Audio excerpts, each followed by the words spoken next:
Winter 1943, Camp McCoy, Wisconsin. The Japanese POWs couldn't believe the modern showers. They braced for whips and cages. Propaganda promised them torture. Instead, American guards handed them bars of soap. The War Department's directive ordered humane treatment. The hot water felt like a strange and terrible weapon. Whispers spread that the steam was a trick, that the enemy was simply cleaning them for a cleaner death. Mercy had arrived where only cruelty was expected, but its purpose remained a terrifying mystery. When an enemy offers you the dignity you were taught he would destroy, is it an act of kindness, or the start of something far worse? Let us know where you're watching from and what time it is. We want to see how far these testimonies travel. If memory and mercy matter, please subscribe. The train doors slid open with a heavy metallic groan, exposing the prisoners to a cold they had never known. It was late 1943, and the biting wind of Camp McCoy, Wisconsin, felt nothing like the humid air of the Pacific Islands where they were captured. For weeks, they had been crammed into boxcars, moving across a country so vast it seemed endless. Now, stepping onto the frozen platform, they shielded their eyes not from the sun, but from a low grey sky that promised snow. Private Hiroshi Tanaka, like the others, kept his head down, his worn Imperial Army uniform offering little protection. Mud from a jungle foxhole still stained his trousers. The fabric was stiff with salt and sweat. He braced himself for what came next. Propaganda had been clear on this point. Capture was the ultimate shame, and the Americans, they were told, were masters of humiliation. They expected to be kicked, cursed, and herded into cages like animals.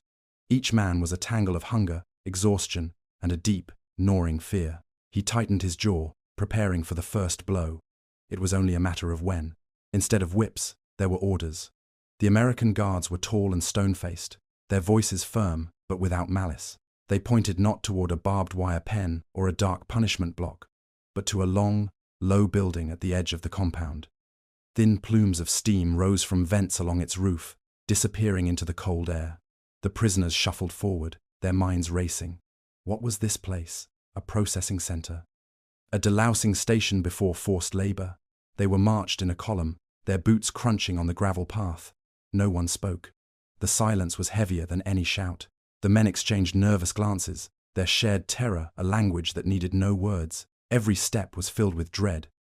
They had been trained for honorable death in battle, not for this slow, uncertain march into the enemy's heartland. Their training had no manual for this kind of suspense. They were prepared for pain, but not for mystery. This building, with its quiet promise of warmth, felt more threatening than any weapon they had faced. The doors opened, and they were pushed inside. The wave of warm, damp air was a shock. It smelled clean, sharp, like medicine. But the sight before them was what truly broke their understanding of the world. The room was vast and white. White tiles covered the walls and floor, gleaming under bright electric lights. In long, perfect rows stood dozens of metal poles topped with strange, perforated discs, chrome showerheads, though they did not have a name for them then. Between the rows were wooden benches, and on them, stacked like bricks, were hundreds of small, rectangular bars. They were uniform in size, each one pressed with the name of a factory Hiroshi had never heard of. It was soap. More soap than he had seen in his entire life, even in the shops back home. He looked around for the signs of a trap, a hidden nozzle for gas, guards with clubs waiting in the corners. There was nothing, just the white tile, the strange metal trees, and the overwhelming scent of disinfectant. For Private Tanaka, this was an impossible scene. He was from a small fishing village where the bathhouse was a simple wooden building with tubs of heated water. Running water was a city luxury. He had never seen a shower. He had certainly never held a bar of soap that was made by a machine, each one a perfect copy of the last. A guard pointed to the stacks and then to the showers. The command was simple, translated by a Japanese-American interpreter. Undress, shower, you will get clean uniforms after. The words were just procedure. There was no anger, no pleasure in their humiliation. It was an instruction, like a farmer telling a worker to wash tools after a day in the field. This absolute neutrality was the most terrifying part of all. Cruelty, he understood. This, he did not. He slowly undressed, his movements stiff. He picked up a bar of soap. It felt smooth and cool in his palm. It smelled of chemicals and something vaguely floral.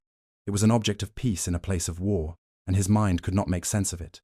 He stepped under the metal nozzle. his skin covered in goosebumps from a mix of cold and fear. He watched another soldier turn a handle, and with a sudden hiss, hot water sprayed out.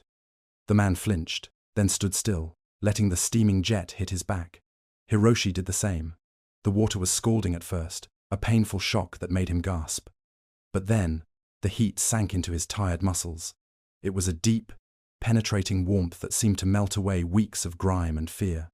He worked the soap into a lather, watching as brown streams of dirt and sweat ran down his body and disappeared into the drain. For the first time in months, he felt something other than filth and exhaustion. The steam clouded the room, giving the men a small measure of privacy. All he could hear was the rush of water and the quiet, stunned breathing of his fellow soldiers. As the dirt washed away, so did a layer of his certainty.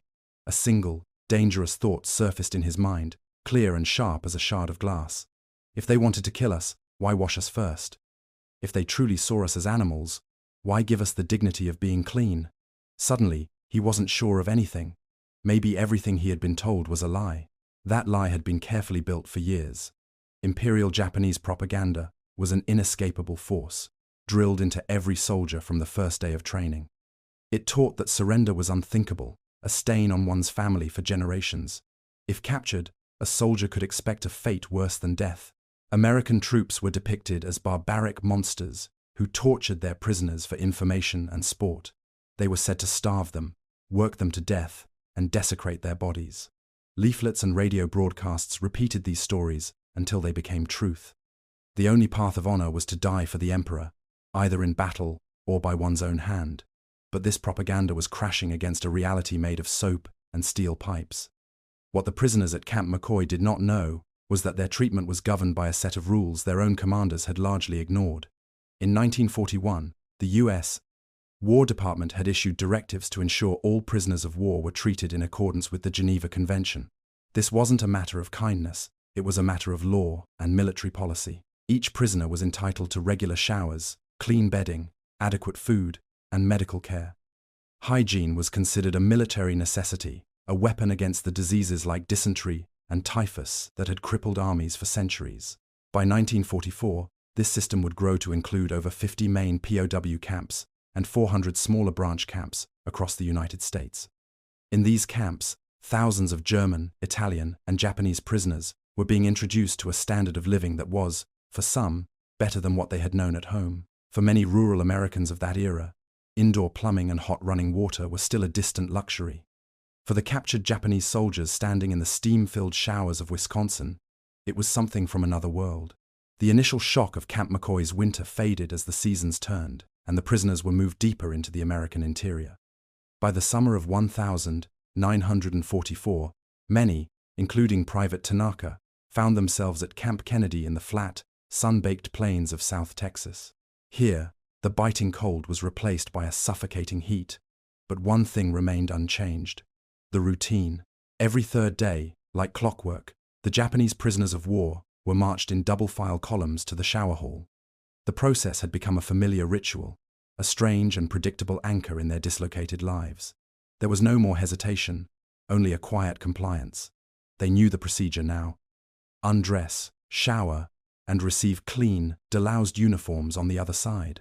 The system was so organized that even the soap was strictly rationed. The camp quartermaster distributed 1 bar to each man at the start of the month, a block of factory-made soap that had to last them 4 weeks. The prisoners learned to use it sparingly.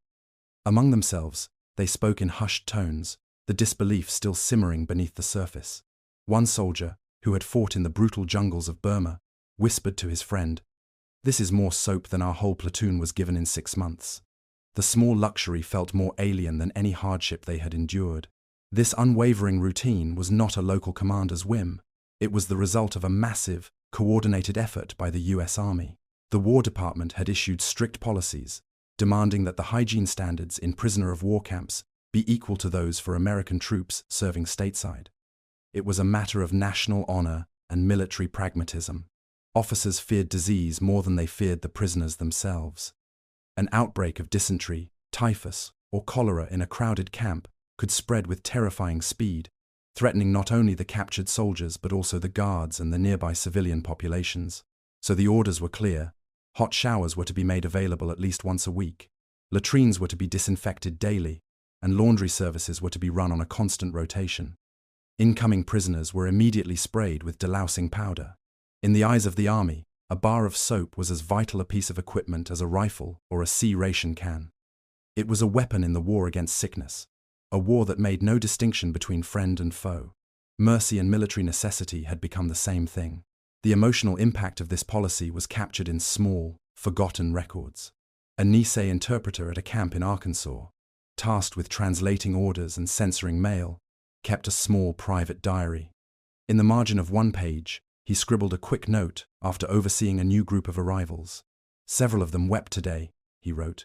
"They held the bars of soap as if they were made of gold. They smelled them, turned them over and over in their hands." The youngest one, maybe 17, said quietly to his friend, "Even my officer never had soap like this back at the barracks." To them, it was a treasure, not just a tool for cleaning. They could not understand. The simple act of being treated with a baseline of human dignity was so foreign that it broke through their military conditioning. It was a language of care that bypassed the need for a translator, and it left many of the men profoundly shaken. Their entire world had been built on the idea of a cruel and barbaric enemy. This simple, consistent cleanliness was a crack in the very foundation of that world. This quiet drama was also witnessed by American women working in and around the camps. In Wisconsin, a civilian nurse named Margaret Doyle remembered the state of the first Japanese prisoners who arrived at the station hospital. They were covered in sores, their hair matted with grime and infested with lice. She and the other nurses worked for days, cleaning wounds, administering medicine, and overseeing the delousing process. She later recalled, after they had been through the showers and were given fresh clothes, they looked like different men, 10 years younger. Some of them, you could see the relief in their faces, but also a deep confusion. She spoke of one man, not much older than her own brother who was fighting in Europe. After she handed him a fresh towel and a bar of soap, he stopped and bowed to her. He bent so low that his forehead nearly touched his knees, and he stayed there for a long moment, a gesture of respect so deep and so silent it felt more powerful than any words. It was a gesture she never forgot. She saw not an enemy soldier, but a young man overwhelmed by a small, unexpected act of grace. But for many prisoners, this grace was itself a source of terror. As the weeks turned into months, and the routine of showers, clean clothes, and regular meals continued, a dark suspicion began to grow. This treatment was too good. It made no sense. Propaganda had promised them brutality, and its absence felt like a trap. Whispers started to spread through the barracks at night. "Why are they making us healthy?" one would ask. "Why are they fattening us up?" Another would murmur. The fear was that this was not mercy, but preparation. They were being kept clean and healthy for a purpose, for medical experiments, or for some terrible fate they could not yet imagine. The shower halls, once a place of strange comfort, began to take on a sinister feel. The hiss of the pipes sounded menacing. This fear was fed by fragments of news trickling in from the war in Europe, dark, half-understood rumors about camps where shower rooms were not used for cleaning, but for death. The prisoners had heard whispers of poison gas. Now, standing in the steam, some couldn't help but wonder if the water might one day be replaced by something else. The Americans' kindness had become the most terrifying weapon of all, creating a psychological prison of suspicion that was harder to escape than any fence of barbed wire. By 1945, the war was in its final, brutal stages, and the suspicion within the camps had hardened into a quiet, simmering dread for some. In Camp Huntsville, Alabama, the suffocating humidity of the southern summer was a constant reminder of the jungles they had left behind. The routines were the same, the timed meals, the work details, the regular showers, but the atmosphere had changed. After a morning shower, a group of Japanese prisoners, including a newly arrived officer named Lieutenant Nakamura, were assigned to a detail cutting timber in the nearby pine forest. Nakamura was a man accustomed to command, his entire being shaped by the rigid code of Bushido. He had held on to his beliefs with a desperate grip, reinforcing the old propaganda to the younger men, even in captivity. As they marched toward the woods, their bodies clean from the morning's wash, he leaned over to the soldier next to him. His voice was barely a whisper, a low hiss beneath the rhythmic crunch of their boots on the gravel. "See how they keep us clean," he said, his eyes fixed on the horizon. "It is because clean bodies are easier to bury." The words fell like stones into the humid air, and the fear, always present, took on a sharper, more definite shape. Beneath every rinse, every scrub with the rationed soap, the thought now lay coiled like a snake. This was not hygiene, but preparation for a neat and orderly disposal. This dark interpretation, born from years of indoctrination, was a stark contrast to the reality documented in the camp records. By the time of VJ Day in August 1945, the United States held approximately 20,000 Japanese prisoners of war across the country. The data, collected by the War Department and verified by the International Red Cross, told a story that was nearly impossible for the prisoners to believe. The mortality rate in American POW camps for Japanese soldiers was under 1%. Death, when it came, was most often from diseases contracted before capture or from the rare work accident. This stood in staggering opposition to the fate of Allied prisoners in Japanese custody. In camps across Southeast Asia, the death rate for American, British, and Australian prisoners was over 25%, a horrifying figure driven by starvation, disease, and outright brutality. As fragments of this information were gradually pieced together by prisoners who could understand English or who spoke with Nisei guards, the foundational myth of Japanese moral superiority and enemy barbarism began to crumble. The certainty of death before capture was being replaced by a bewildering and uncomfortable truth. It was not their captors who were the barbarians. The shame of surrender was slowly being eclipsed by the shame of what their own side had done. For men like Lieutenant Nakamura, this realization was a wound far deeper than any physical injury. When the war finally ended, a strange limbo descended upon the camps. For months, the prisoners waited, their fate uncertain. The routine continued, the showers, the 3 meals a day, the occasional delivery of comfort items from the Red Cross, including more soap. Then, in early 1946, the orders for repatriation arrived. The men were herded back onto trains, this time not with fear, but with a complex mix of relief, anxiety, and a profound sense of dislocation. They crossed the vast American landscape once more, then boarded ships for the long journey across the Pacific. They were going home, but the home they returned to was one they no longer recognized. They arrived in a land of ashes and rubble. The great cities of Japan, firebombed into submission, were skeletal ruins. There was no running water. Food was scarce, and soap was a luxury, as rare and precious as gold. Families bathed in polluted rivers, or with carefully rationed buckets of cold water. The contrast between the world they had just left and the one they had returned to was a silent, crushing weight. Lieutenant Nakamura stood on a dock in Yokohama, looking out at the wreckage of the port. He could still feel the phantom sensation of hot water on his skin, could still smell the clean chemical scent of the American soap. He had been a prisoner, an enemy of the state, yet he had been kept cleaner and better fed than his own family. The thought brought not comfort, but a deep and searing shame. He later recalled that time with a heavy heart. "I could not speak of the showers," he said years later, in a quiet interview. "How could I tell my wife, who had spent a year boiling rags for bandages, that I had washed with hot water every 3 days? How could I tell my brother, who had lost a child to sickness in a city with no medicine, that I had been given soap? My people lived in ashes while I had been treated like a guest in America." A profound silence gripped the repatriates. They buried their experiences deep inside. To speak of mercy from the enemy was to highlight the suffering at home. It felt like a betrayal. The clean, well-fed body that had been returned to them was not a gift, but a mark of shame, a visible symbol of their failure to die for the emperor. The collapse of the old code was complete. They were adrift, caught between a world they were told was monstrous and a home that had been broken. The years that followed the war were cloaked in a determined silence. The repatriated soldiers melted back into a society desperate to rebuild and forget. In this new Japan, the national story was one of victimhood and heroic sacrifice, centered on the unimaginable devastation of the atomic bombs and the firebombings of its cities. There was no room in this narrative for the quiet, complicated experiences of men who had been treated with unexpected humanity by their enemies. To speak of regular meals and warm showers felt like a betrayal of those who had starved and suffered at home. So the prisoners of war, men like Private Hiroshi Tanaka, buried their memories. It was a silent pact, an unspoken agreement that the life they had known in American camps would remain a secret, locked away with the shame of their surrender. They put on civilian clothes, found jobs, and raised families, carrying their bewildering memories like invisible scars.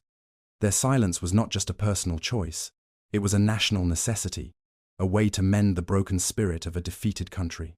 Decades passed. The rubble was cleared, and new cities of steel and glass rose from the ashes. By the 1962, Japan was an economic powerhouse, and the war was a history lesson for a new generation. Hiroshi Tanaka was now a husband and a father, the owner of a small neighborhood grocery store in the bustling city of Osaka. His days were filled with the simple, satisfying rhythms of civilian life: the morning deliveries, the chatter of customers, the evening meal with his family. The quiet infantryman had become a quiet shopkeeper, his youth as a soldier, a distant, hazy dream. His life was orderly and peaceful, a world away from the chaos and fear of the Pacific jungle and the disorienting comfort of the American camps. He rarely spoke of the war, and when he did, it was in vague terms, an old story that held little relevance for his son, who knew only a world of peace and prosperity. One afternoon, while unpacking a new shipment of imported goods, Tanaka opened a wooden crate from the United States. Inside, nestled in cardboard dividers, were rows of neatly wrapped bars of soap. He picked one up, the paper crinkling in his hand. As he unwrapped it, a scent filled the air, sharp, clean, and profoundly familiar. It was the smell of the soap from Camp McCoy. In an instant, the years fell away. He was no longer a middle-aged grocer in Osaka. He was a young, terrified soldier standing in the biting Wisconsin cold, bracing for a blow that never came. He could see the gleam of the white tiles, feel the enveloping steam, and hear the hiss of the hot water. He remembered the weight of the soap in his hand, a small, solid block of impossibility that had challenged everything he thought he knew about his enemy. It was not a memory of fear, but of a deep and unsettling confusion that had, over time, settled into a kind of quiet awe. He stood there for a long moment, lost in the memory, the noise of the busy street outside his shop fading to nothing. His teenage son, stacking cans on a nearby shelf, noticed his father's stillness. He saw the bar of soap in his hand and the distant look in his eyes. "Father?" he asked gently. "Is something wrong?" Tanaka looked down at the soap, then at his son's curious face. He knew he could not explain the years of silence, the shame of surrender, or the profound shock of unexpected mercy, but he could offer a piece of the truth he had carried for so long. He held out the bar of soap. "It is not only armies that are strong," he said, his voice quiet but clear. "A country that washes its enemies, this too is a kind of strength." In that small grocery store, surrounded by the abundance of a new era, the memory was finally given voice. The secret he had carried for 2 decades was passed on, not as a story of war, but as a lesson in humanity. Tanaka's quiet revelation was a story that was, at that time, being lived out in silence all across Japan. The official history remained focused on glory and sacrifice, and the experiences of prisoners of war were largely ignored, dismissed as an uncomfortable footnote. It was not until the 1982, when a new generation of historians began to seek out the oral histories of the war's survivors, that these stories began to surface. In quiet interviews, old men, once soldiers of the emperor, finally spoke of their disbelief at American hygiene standards. They recalled their shock at the endless supply of hot water and the ration of soap, small details that had forced a fundamental re-evaluation of their captors and themselves. These testimonies, collected decades after the fact, painted a picture not of military strategy, but of a quiet, personal clash between propaganda and reality. What began as an object of suspicion, a tool for a cleaner death, had transformed over time into a powerful memory. The soap, the steam, and the clean white towels became symbols of an idea that outlasted the war itself, that dignity could be granted even to a defeated enemy. The act of hygiene had been more than a military policy. It had been a statement. It spoke a language of order and humanity that cut through the noise of hatred and fear. They expected chains. They were given showers. And long after the water ran cold, the memory of soap remained.